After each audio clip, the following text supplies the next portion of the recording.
san man i hi ve ta san cha te na lung se lo ham i ho hing pu Giêsu na ngày lu lo ham i ke la ti ta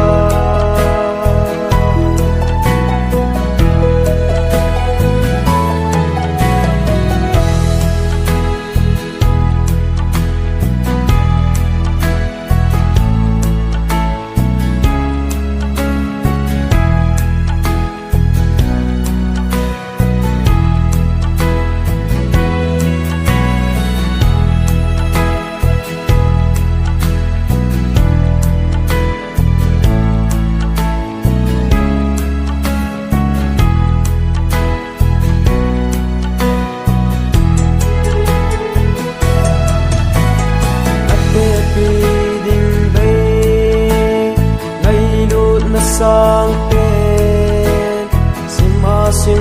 dâu dâu ngày ngày lu na hi ngày nộp sa na to để thế điều hầm thì san man i hi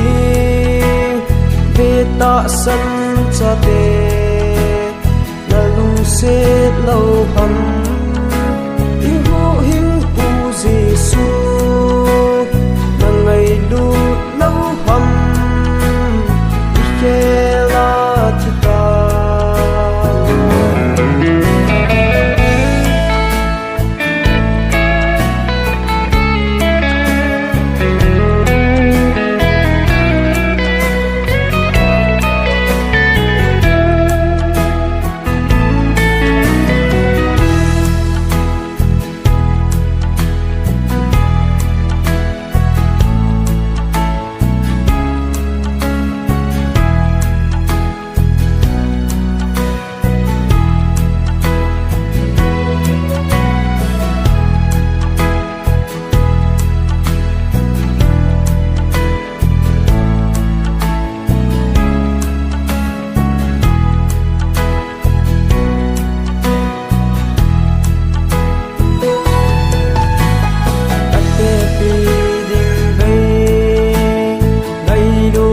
sang tên sim ma sim dâu dâu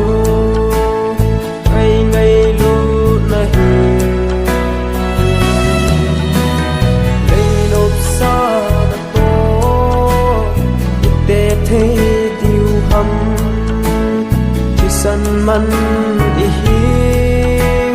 ve ta san cha te na lung se lo hầm